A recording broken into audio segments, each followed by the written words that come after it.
بعد از درگیری کوتاه بین ایران و اسرائیل، گزارشاتی حاکی بر اینکه 2 اسکادران 25 فروردی جنگنده سوخو 35 در راه ایران است به گوش می‌خورد. اما با توجه به اینکه هیچ سازمانی این موضوع را نپذیرفته است، کارشناسان به اظهار نظر در خصوص این ادعا پرداختند. و سوالی که بین این کارشناسان مطرح می‌شود این است که آیا سوخو 35 به ایران تحویل داده شده یا اسکادران این هواپیمای جنگی در راه ایران است؟ در این ویدیو به این موضوع می‌پردازیم. فقط قبل از هر چیز کانال رو سابسکرایب کنین تا از بقیه ویدیوها جا نمونین. قبل از اینکه در خصوص این موضوع صحبت کنم که آیا سوخو 35 به ایران رسیده یا نه، باید اطلاعاتی در خصوص این جنگنده در اختیار شما قرار بدم. وقتی قابلیت‌های این جنگنده رو بدونید، متوجه حساسیت کشورهای مختلف از حضور این جنگنده در خاک ایران میشین.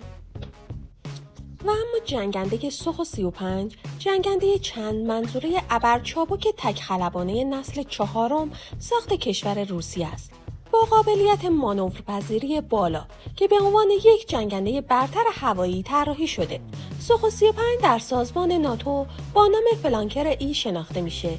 این هواپیما توانایی انجام گسترده‌ای از دشوارترین مانورها از جمله مانور کبرا و کوبلیت را داره. این هواپیما میتونه در کمتر از 5 ثانیه سرعت خود را به 0 برسونه و کاملا تغییر جهت بده. این جنگنده سرکش که نسخه نهایی اون اولین بار در پرواز 2008 انجام شد، در دسته هواپیماهای جنگی تک سرنشین سوپر مانور چند منظوره قرار گرفته. قابلیت این رو داره تا به نهایت سرعت مانورپذیری بالا همزمان برای مواجهه برای نابودی اهداف هوایی، زمینی، دریایی و زیرساخت‌های مخفی وارد عمل بشه. موتورهای بزرگ و قدرتمند سوخو 35 قابلیت سوپرکروز مداوم داره و با این ویژگی هم تا رسیدن به سرعت مافوق صوت در کسری از ثانیه بدون استفاده از پس‌سوز هم میرسه.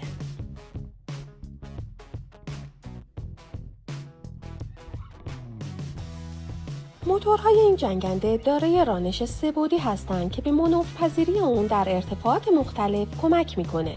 سوخو 35 تنها جنگنده فعال حال حاضره که از رانش 2 صفحه‌ای بهره میگیره. حداکثر سرعت این جنگنده به 2500 متر و برد عملیات اون تا سقف 4500 متر میرسه و سقف سرویس اون 18000 کیلومتر است. باید بدونین که سوخو 35 توانایی حمل 11.5 تن سوخت به صورت عملیاتی داره. همچنین سیستم اویونیک پیشرفته و ردیابی مادون قرمز از دیگر امکانات سوخو 35 به حساب می آید. جنگنده سوخو 35 می تواند از فاصله 300 کیلومتری موشک‌های هوا به هوا یا کروز شلیک کند. این جنگنده از 2 موتور بهره می گیرد که از فناوری جهت‌دهی رانش برخوردارند. این فناوری با حرکت دادن نازل موتورها به سوخو 35 این امکان را می‌دهد تا داینامیک پرواز خود را به سرعت تغییر دهد و توانایی ابرچابکی به دست بیاورد تا با این روش بتواند پس از بروز واماندگی همچنان با سرعت پایین مانور بدهد. این شیوه رزم با روش‌های غربی تفاوت بسیار دارد، زیرا روش‌های غربی با تکیه بر حفظ و نگه داشتن انرژی جنبشی جنگنده صورت می‌پذیرد و همیشه با سرعت بالا انجام می‌شود. به نظر تحلیلگران معتبر، ویژگی پرواز ابرپیمایشی که در سوخو 35 وجود دارد، موجب می‌شود که این جنگنده بتواند با هواپیماهای دیگری که با سرعت و ارتفاع بیشتری پرواز می‌کنند، به راحتی درگیر و پیروز شود. این تحلیلگران معتقدند که ویژگی‌هایی که در سوخو 35 وجود دارد به راحتی می‌تواند در نبرد با F-35 پیروز باشد. شرکت رند آمریکایی پس از این پژوهش در سال 2008 میلادی جنگنده سوخو 35 را برتر از F-35 نامید و اینگونه ارزیابی کرد که سوخو 35 از F-35 برتری دارد. در پاسخ به این ادعا شرکت لاکهید مارتین و وزارت دفاع ایالات متحده آمریکا این گفته‌ها را بی‌پایه و اساس خواند و اینگونه بیان کرد که به استثنای F-22 جنگنده F-35 در نبردهای هوایی به میزان 4 برابر برتری از هر جنگنده دیگری را بر روی زمین دارد. اما همانطور که گفته شد همه این موارد ادعایی بیش نیست و باید ببینیم در عمل به چه صورت پیش میره. اما برای اینکه بدونین این سوخو 35 ها بالاخره به ایران رسیده یا نه، قبل از اون ویدیو رو لایک کنین و کانال رو سابسکرایب کنین. ما در تاریخ و زمانی قرار داریم که دشمنان ایران دارای فناوری‌های پیشرفته در همه موارد از جمله جت‌های جنگی هستند. از جمله مواردی که میتونیم نام ببریم F-22 رپتور و F-35 لایکید مارتین 2 هستند. اسرائیل با استفاده از ایالات متحده به هر سلاحی که می‌خواهد دست پیدا می‌کند و اتحادیه‌های اروپا هم شریک اقتصادی و تجاری آمریکا هستند. درست زمانی که ایران با اسرائیل درگیر شد، زمزمه‌ای مبنی بر تحویل یک فروند اسکادران سوخو 35 به گوش رسید. این موضوع توسط هیچ منبعی تایید نشد و پرونده اون به حالت تعلیق در اومد. اخیراً هم اخباری در صفحه‌های مجازی دست به دست میشه که حکایت از تحویل 2 اسکادران 25 فروندی به ایران دارد. اما اینکه واقعاً 50 فروند سوخو 35 در ایران باشه و یا در راه ایران باشه، در صورتی که صحت داشته باشه، باعث میشه که معادلات دشمنان ایران به هم بخوره، چرا که تنها اطلاعاتی که اونها دارن اینه که جنگنده‌های ایرانی F-14 هستن که اون هم تقریباً منسوخ شده.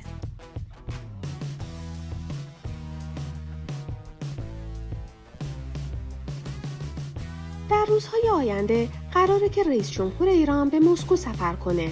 این سفر باعث شده که این موضوع در خصوص جنگنده ها دوباره داغ بشه و افراد و کارشناسان در مورد اون اظهار نظر کنند. اما اطلاعات و گزارشاتی که به دست اومده حاکی بر اینه که ایران 4 آشیانه برای نگهداری این جنگنده ها در همدان ساخته و 4 آشیانه دیگر هم در دست احداثه و حتی برای آموزش نیروهای ایرانی اقامتگاه‌هایی برای مستشاران، نیروها و مربیان روسی در نظر گرفته. در خبر دیگه‌ای گفته شده که جنگنده‌های سوخو 35 در پایگاه هوایی شهید نوژه همدان مستقر شده.